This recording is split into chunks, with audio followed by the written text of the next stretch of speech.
വേദിയിലേക്ക് എങ്ങനെ വന്നതെന്ന് ഞാൻ പറയാം. 82 ഒരു പ്രാവശ്യം നായിക്കമ്പറമ്പിലച്ഛൻ വീട്ടിൽ വന്നപ്പോൾ എന്നെ വിളിച്ച് മേളിൽ കൊണ്ടിരുത്തി പ്രാർത്ഥിച്ചിട്ട് പറഞ്ഞു, നിന്നെ കർത്താവ് ശുശ്രൂഷയ്ക്കായിട്ടാണ് വിളിച്ചിരിക്കുന്നതെന്ന് പറഞ്ഞു. ഞാൻ പറഞ്ഞു, എനിക്കത് ഒട്ടും താല്പര്യമില്ല, എനിക്ക് ഈ വിവാഹം കഴിക്കണം, എന്നിട്ട് എനിക്ക് അങ്ങനെ ജീവിക്കണമെന്നാണ് എൻ്റെ താല്പര്യം, അതുകൊണ്ട് ഒരിക്കലും ആ ഒരു രീതിയിൽ ഞാൻ വരില്ല എന്ന് പറഞ്ഞു. 3 മാസം കഴിഞ്ഞപ്പോൾ തന്നെ അങ്ങനെ കല്യാണത്തിൻ്റെ പരിപാടിയൊക്കെ ആലോചന തുടങ്ങി. 3 വർഷം കഴിഞ്ഞപ്പോൾ കല്യാണമായി. അത് കഴിഞ്ഞ് ഞാൻ അച്ഛൻ്റെ അടുത്ത് തന്നെ എന്ന് പറഞ്ഞ്, അച്ഛാ ഇത് കണ്ടോ, ഞാൻ വിവാഹം കഴിക്കാൻ പോവുകയാണ്, അപ്പോൾ വിളി എനിക്കില്ലെന്നുള്ള ഉറപ്പായില്ലേ എന്ന് പറഞ്ഞു. അപ്പോൾ അച്ഛൻ പറഞ്ഞു, അങ്ങനെയല്ല, വിവാഹം കഴിച്ചാൽ ശുശ്രൂഷ ചെയ്യാൻ പറ്റില്ലെന്ന് ആരാ പറഞ്ഞതെന്ന് ചോദിച്ചു. നിന്നെ ചിലപ്പോൾ അങ്ങനെ ശുശ്രൂഷയ്ക്കായിട്ട് വിളിച്ചിരിക്കണം. പിന്നെയുള്ള 9 വർഷം ഞാൻ എൻ്റെ ബിസിനസ് എല്ലാം തകർന്ന് തരിപ്പണമായി. 9 വർഷം അവൻ്റെ മക്കൾക്ക് ഫീസ് കൊടുക്കാൻ പോലും പറ്റാത്ത വിധത്തിലെല്ലാം തകർന്ന് അത്രയും ദാരിദ്ര്യത്തിലേക്ക് പോയി. ആരും സപ്പോർട്ടില്ലാത്തൊരവസ്ഥയൊക്കെ വന്നു.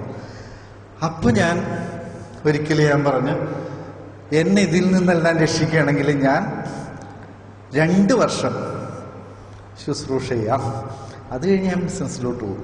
അങ്ങനെയാണ് ഞാനൊരു തീരുമാനം എടുത്തത്. ആ 2 വർഷം പറഞ്ഞ ഉടനെ തന്നെ എൻ്റെ കടയിൽ വന്നതാരാന്നറിയോ? കുളത്തുവല്ല അച്ഛൻ, വർക്കിയച്ഛൻ എൻ്റെ കടയിൽ വന്നത്. കടയിൽ വെറുതെ അതിൽ പോയപ്പോൾ വന്ന് കയറി എന്നോട് ചോദിച്ചത്, എൻ്റെ പ്രശ്നം എന്താണെന്ന് ചോദിച്ച്, എന്നിട്ട് എനിക്ക് വേണ്ടി കുറേ നേരം നിന്ന് പ്രാർത്ഥിച്ചു. എന്നിട്ട് പറഞ്ഞ് ഉടനെ എൻ്റെ പ്രശ്നങ്ങളെല്ലാം മാറുമെന്ന് പറഞ്ഞ്, അത് കഴിഞ്ഞ് ഉടനെ എൻ്റെ ആ ഷോപ്പ് വിൽക്കാൻ പറ്റി. വിറ്റെല്ലാം കഴിഞ്ഞപ്പോൾ ഞാൻ ഈ പറഞ്ഞ കമ്മിറ്റ്മെൻറ്റ് 2 വർഷത്തേക്ക് ഇങ്ങനെ ചെയ്യാനായിട്ട് ഇറങ്ങി. പക്ഷേ എവിടെ നിന്ന് തുടങ്ങണം, എങ്ങനെയാണ്, ഒരു ഐഡിയ ഇല്ല. അങ്ങനെ ഇരിക്കുമ്പോൾ ജീസസ് യൂത്തുകാർ ഒരു എക്സിബിഷൻ നടത്താൻ പോണ എറണാകുളത്ത് സെയിൻറ്റ് ആൽബർട്ട്സ് ഗ്രൗണ്ടിൽ. അപ്പോൾ ഞാൻ അതിനെ സഹായിക്കാനായിട്ട് അവരുടെ കൂടെ കൂടി അവിടെ എല്ലാം ചെയ്ത് എക്സിബിഷൻ്റെ എല്ലാ കാര്യങ്ങളും ചെയ്ത് അതിൻ്റെ ഫിനാൻസിൻ്റെ കാര്യങ്ങളും എല്ലാം ഞാൻ നോക്കി നടത്തി. അവസാനം ഈ കടം മുഴുവൻ എൻ്റെ കയ്യിലായി, ബാക്കി ആരും കണ്ടില്ല. പിന്നെ അങ്ങനെ എനിക്കൊരു വലിയ ബാധ്യത എൻ്റെ കയ്യിൽ വന്ന് ഞാൻ എൻ്റെ ബിഷപ്പ്, അന്ന് അച്ചാരുപറമ്പിൽ ബിഷപ്പിൻ്റെ അടുത്ത് ചെന്ന് ഞാൻ ഇതൊക്കെ പറഞ്ഞു കഴിഞ്ഞപ്പോൾ പറഞ്ഞ്, വേണ്ടാത്ത പണിക്ക് പോയാൽ എന്തിനാണെന്നാണ് ചോദിച്ചെന്നോട്, നിനക്ക് പറ്റിയ പണി ചെയ്താൽ പോരായിരുന്നു. അപ്പം എനിക്കങ്ങ് ഭയങ്കര സങ്കടം, അപ്പം ഇതെൻ്റെ പണിയല്ല. അങ്ങനെയൊക്കെ എനിക്കങ്ങോട്ട് കൺഫ്യൂഷനായി. അങ്ങനെ ഞാൻ പിന്നെ ഈ പറഞ്ഞതെല്ലാം ഉപേക്ഷിച്ച് അങ്ങനെ ഞാൻ നടക്കുകയായിരുന്നു. അങ്ങനെ ഇരിക്കുമ്പോഴാണ് ബ്രദറിൻ്റെ ഒരു ധ്യാനം റിന്യൂവൽ സെൻറ്ററിൽ നടക്കുന്നത്. അപ്പോൾ ആ റിന്യൂവൽ സെൻറ്ററിൽ ആ ധ്യാനം കൂടി അങ്ങനെ 4-ാം ദിവസം കുർബാന സ്വീകരിച്ച് ഞാനിങ്ങനെ വന്ന് കണ്ണടച്ചിരിക്കുമ്പോൾ ഞാൻ കാണുകയാണ് ഹിന്ദിയിൽ ഇങ്ങനെ പള്ളിയിലെല്ലാം എഴുതി വെച്ചിരിക്കണം, ബ്രദർ സ്റ്റേജിൽ നിൽക്കണം, ഞാൻ സൈഡിൽ നിൽക്കുന്നത് കാണുന്നു. അപ്പോൾ എനിക്ക് ഭയങ്കര ഒരു ഇതായി, ഈ ഹിന്ദിയിൽ എഴുതിയേക്കണം എന്തായിരിക്കും. അപ്പോൾ ഞാൻ കുർബാന കഴിഞ്ഞ് ഇറങ്ങിക്കഴിഞ്ഞപ്പോൾ ഞാൻ എൻ്റെ ഭാര്യയോട് പറഞ്ഞ്, നോർത്ത് ഇന്ത്യൻ വിളി എന്തോ വരുന്നുണ്ട്, ഇങ്ങനൊരു സംഭവം ഞാൻ കണ്ട്. അവർ നമുക്ക് ആരോടും പറയേണ്ട, നമുക്ക് സ്തുതിച്ച് പ്രാർത്ഥിക്കാമെന്ന് പറഞ്ഞു. അത് കഴിഞ്ഞപ്പോൾ ഉച്ചയായപ്പോൾ ബ്രദർ പറഞ്ഞ്, എനിക്കൊന്ന് ആലുവ വരെ പോകാനുണ്ട്, ചൂണ്ടിയിലൊരു ആൻറ്റിയല്ല ഒരു സിസ്റ്റർ ഇവിടെ ചുണങ്ങമ്പേലി, ആ സിസ്റ്ററിനെ കാണാൻ വരാനായിട്ട് ആരെങ്കിലും കാറുള്ളവരൊന്ന് വരിക, ഒന്ന് കൊണ്ടുപോകാൻ പറ്റുമോയെന്ന് ചോദിച്ചു. അപ്പം ഞാൻ എണീറ്റ് ഞാൻ പറഞ്ഞു ഞാൻ കൊണ്ടുപോകാമെന്ന് പറഞ്ഞു. അങ്ങനെ ഞങ്ങൾ കാറിൽ പോരണ വഴിക്ക് ബ്രദർ എന്നോട് പറഞ്ഞു, ഇന്ന് രാവിലെ പേഴ്സണൽ പ്രയറിൻ്റെ സമയത്ത് എനിക്കൊരു ഇൻസ്പിറേഷൻ ആയിരുന്നു, നോർത്ത് ഇന്ത്യൻ മിഷനിൽ അവിടെ നടക്കുന്ന ധ്യാനങ്ങളിൽ ഓരോ കപ്പിളിനെ കൊണ്ടുപോവുക, അവിടെ ഇരുന്ന് ആ മിഷൻ ഏരിയയിലെ പ്രവർത്തനങ്ങൾ കാണുക, അല്ലെങ്കിൽ അവരുടെ അവസ്ഥകൾ എന്താണെന്നൊക്കെ മനസ്സിലാക്കിയിട്ട് അതനുസരിച്ച് ഇവിടെ വന്നു കഴിയുമ്പോൾ നിങ്ങൾക്ക് പ്രാർത്ഥിക്കാൻ പറ്റും. അപ്പോൾ ഓരോ കപ്പിളിനെ ഓരോ പ്രാവശ്യമായിട്ട് കൊണ്ടുപോകാനാണ് ഒരു ഐഡിയ തോന്നിയത്. നിങ്ങളുടെ അഭിപ്രായം എന്താണെന്ന് വെച്ചാൽ, അപ്പം ഞാൻ പറഞ്ഞു ഞാൻ വരാമെന്ന് പറഞ്ഞു. കാര്യം ഞാനിത് കണ്ടുകൊണ്ടിരിക്കുകയായിരുന്നല്ലോ, നോർത്ത് ഇന്ത്യൻ വിളി വരണുണ്ടെന്നുള്ളത്. അപ്പം ഞാൻ ഉടനെ അത് സമ്മതിച്ച് ഞാൻ പോയി. അവിടെ ചെല്ലുമ്പോഴുള്ള അവസ്ഥ എന്ന് വെച്ചാൽ ബലാർഷ എന്ന് പറഞ്ഞ സ്ഥലത്തായിരുന്നു. ഇവിടുന്ന് പോയപ്പോൾ തന്നെ എനിക്ക് മതിയായി. കാര്യം 35 പെട്ടി, കുറേ ഞങ്ങൾ ജെസ്സി, ജെയിൻ, ഞങ്ങൾ 4 പേരുണ്ട്, 35 പെട്ടി. അവിടെ ചെന്ന് ഞങ്ങൾ ബലാർഷയിൽ ചെല്ലുമ്പോഴുള്ള അവസ്ഥ എന്താ വെച്ചാൽ, സ്റ്റേഷനിൽ വണ്ടി നിർത്തി, സ്റ്റേഷൻ ആയിട്ടില്ല. അപ്പം ഞാൻ അതിലൊരാളോട് ചോദിച്ചു, ബലാർഷ ഇനി എന്തോരം ഉണ്ടെന്ന് പറഞ്ഞു. 1 മണിക്കൂർ ഉണ്ടെന്ന് പറഞ്ഞു. അപ്പം ഞങ്ങളിങ്ങനെ വർത്തമാനം പറഞ്ഞൊക്കെ ഇരിക്കുകയാണ്. കുറച്ച് കഴിഞ്ഞ് ഞാൻ ടോയ്ലറ്റിൻ്റെ അങ്ങോട്ട് പോയപ്പോൾ ഒരു പഞ്ചാബിനെ പോലത്തെ ഒരു വലിയ പൊക്കമുള്ള ഒരാൾ അതുപോലത്തെ ഡ്രസ്സൊക്കെ ഇട്ട് നിൽക്കുക. അപ്പോൾ അയാൾ ഹിന്ദി ആയിരിക്കും എന്നോർത്ത് നമ്മൾ ഒഴിവാക്കി ഞാനിങ്ങനെ സൈഡിൽ കൂടി പോയി. അപ്പോൾ അയാൾ എന്നോട് ചോദിച്ചു എവിടെ പോവുകയാണെന്ന് ചോദിച്ചു. ഞങ്ങൾ ബലാർഷക്ക് പോവുകയാണെന്ന് പറഞ്ഞു. ആ ബലാർഷക്കാണോ പോകുന്നത്?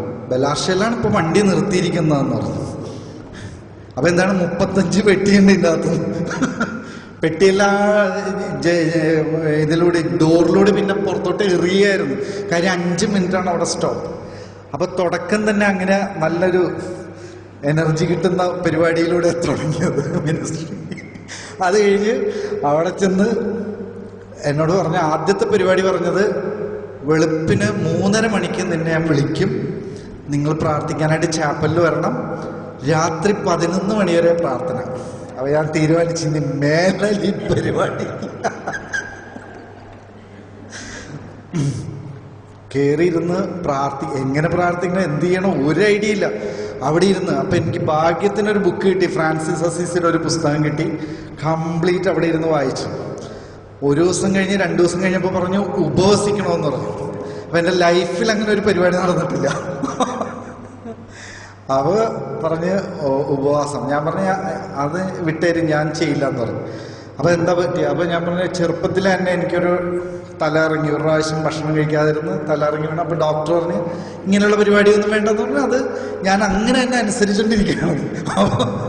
അപ്പോഴാണ് ബ്രദർ പറഞ്ഞ് അത് പ്രാർത്ഥിച്ച് സുഖമായാൽ നിനക്ക് ഫാസ്റ്റ് ചെയ്യാൻ പറ്റുമെന്ന് പറഞ്ഞ് അന്ന് തലയൊക്കെ വെച്ച് പ്രാർത്ഥിച്ച് പിന്നെ 3 ദിവസം ഭക്ഷണമേ ഇല്ല. അങ്ങനെ ഉപവാസം തുടങ്ങി. അത് കഴിഞ്ഞ് പക്ഷെ തിരിച്ചു പോന്നപ്പോൾ ഞാൻ തീരുമാനിച്ചിരുന്നത് ഇനി ഈ മിനിസ്ട്രി എൻ്റെ പരിപാടിയിലുള്ളതല്ല. കാര്യം ഇതുപോലെ പ്രാർത്ഥിക്കാൻ ഇങ്ങനെ ഇരിക്കാനൊന്നും എനിക്ക് പറ്റില്ല, അതുകൊണ്ട് ഇത് ഒഴിവാക്കിയേക്കാന്ന് പറഞ്ഞിട്ടാണ് ഞാൻ വീട്ടിലെത്തിയത്. പക്ഷെ ഒരാഴ്ച കഴിഞ്ഞപ്പോൾ എൻ്റെ വിധമൊക്കെ മാറി. എനിക്ക് എങ്ങനെയെങ്കിലും ഈ മിനിസ്ട്രി പോകണം, എനിക്ക് എങ്ങനെയെങ്കിലും ബ്രദറിൻ്റെ ഇതിൽ ശുശ്രൂഷ ചെയ്യണം. അപ്പോൾ അതിനിടയ്ക്കുണ്ടായത് ഈ അവിടെ ശുശ്രൂഷ ചെയ്യുമ്പോൾ ഉണ്ടായത് ഇവരൊക്കെയാണ് പാടാനുണ്ടായിരുന്നു. ഇവർക്കെല്ലാം സുഖമില്ലാതെ കിടപ്പായി, ആർക്കും സ്റ്റേജിൽ കയറാൻ പറ്റാത്ത അവസ്ഥയായി. അങ്ങനെ ഒരു ദിവസം ബ്രദർ സ്റ്റേജിലേക്ക് വരുന്ന സമയത്ത് ഒരു സിസ്റ്റർ വന്നിട്ട് പറഞ്ഞ് കൗൺസിൽ ചെയ്യാൻ പിടിച്ചു. അപ്പോൾ പറഞ്ഞ് 5 മിനിറ്റിനുള്ളിൽ ഞാൻ സ്റ്റേജിൽ വരാം, നീ എന്തെങ്കിലും ഒന്ന് പോയി ചെയ്യാൻ പറഞ്ഞു. അങ്ങനെയാണ് ഞാൻ സ്റ്റേജിൽ കയറുന്നത്. സ്റ്റേജിൽ കയറുമ്പോഴുള്ള അവസ്ഥ എന്ന് വെച്ചാൽ 250 അച്ഛന്മാരുണ്ട്, ബാക്കി 10-100 ചില്ലാനം സിസ്റ്റേഴ്സുണ്ട്. ഇത്രയും പേര് ഇരിക്കണതൊക്കെ ഞാൻ അന്നാ കാണുന്നത്. അതോടെ എനിക്ക് അവിടെ കയറിയിട്ട് ഞാൻ ആത്മാവേ എന്നുള്ള പാട്ട് തുടങ്ങിയത് എനിക്ക് ഓർമ്മയുണ്ട്. കാലും കൈയെല്ലാം മറച്ച് 4 വരി പാടി ഒപ്പിച്ചു. പക്ഷെ അവിടെയാ മനസ്സിലായത് ഈ സ്റ്റേജിൽ എഴുതിയേക്കണതും ബ്രദർ വരണതും ബ്രദർ സൈഡിൽ നിൽക്കണതെല്ലാം ഞാൻ കണ്ട അതേ കാര്യമാണ് ഞാൻ ഈ റിന്യൂവൽ സെന്ററിൽ വെച്ച് കണ്ടെന്നുള്ളത്. അപ്പം എനിക്ക് മനസ്സിലായി ഇത് കർത്താവിൻ്റെ പ്രത്യേകം തിരഞ്ഞെടുപ്പാണെന്നുള്ള മനസ്സിലായി. ഇത് തന്നെയാണ് എൻ്റെ വിളിയുടെ സ്ഥലം എന്നുള്ള മനസ്സിലായി.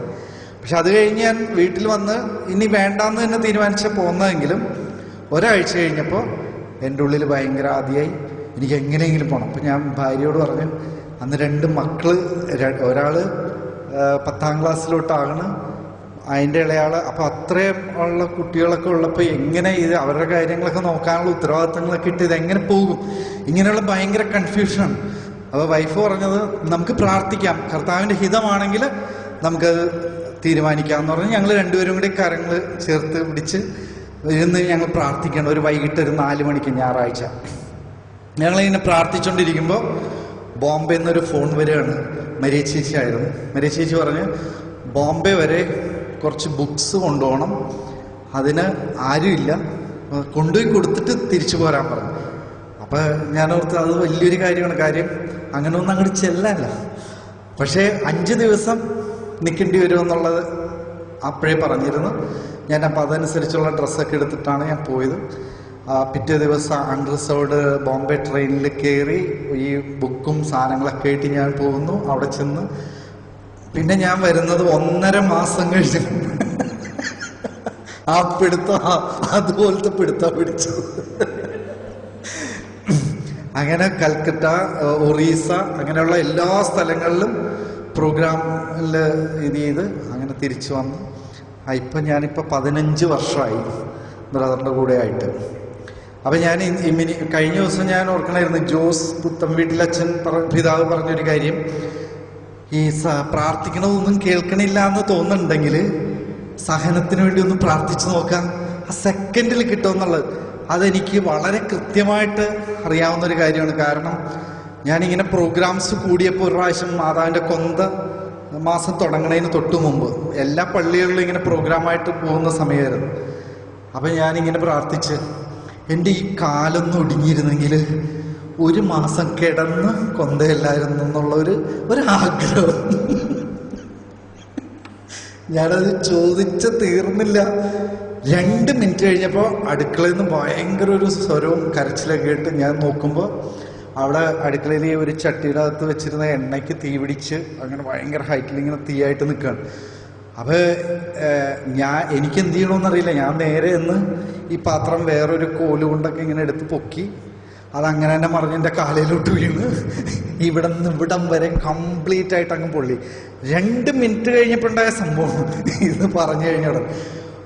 അത് കഴിഞ്ഞ് അത് പിന്നെ ഉണങ്ങാനായിട്ട് 1 മാസം കൃത്യമെടുത്തു.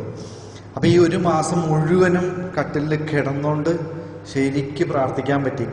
അപ്പം ആ പിതാവ് പറഞ്ഞ കാര്യങ്ങളൊക്കെ ഞാൻ അത് പറയാനായിരുന്നു വിചാരിച്ചത്. പക്ഷേ പ്രൈസല്ലോ,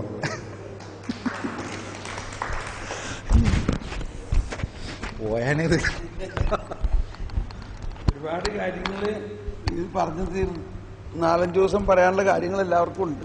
നീ ഒന്ന് വന്ന് പറയും.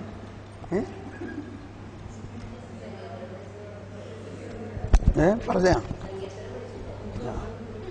ഓക്കെ. ശരി,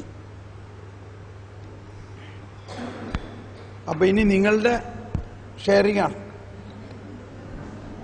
ഇനി അധികം സമയവും ദിവസമൊന്നും ഇല്ല നമുക്കിവിടെ. ഇങ്ങോട്ട് തിരിച്ചു വെച്ചോ. വായോ, വന്ന് നിങ്ങളുടെ ഇതുവരെയുള്ള അല്ലെങ്കിൽ ഇന്നലെ ഇന്നൊക്കെ കിട്ടിയ ബോധ്യങ്ങളൊന്ന് പങ്കുവയ്ക്കുക. ഇവിടെ ഇതുവരെ വരാത്ത ആളുകൾ പലരും ഉണ്ടല്ലോ. ഇതുവരെ വരാത്ത ആൾക്കാർ അവിടെ കൈ കൊണ്ട് മൂടിയിരിക്കണമല്ലേ. ഇതുവരെ വരാത്ത ആൾക്കാർ വന്ന് പറയണം. വായോ, കം. Yes yes please.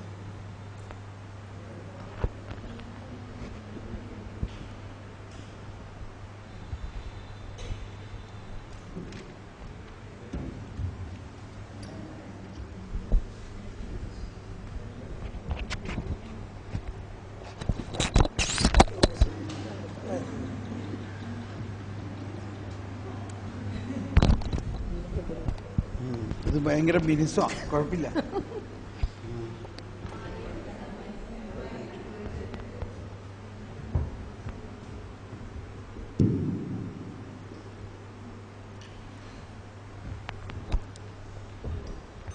വെക്കണം.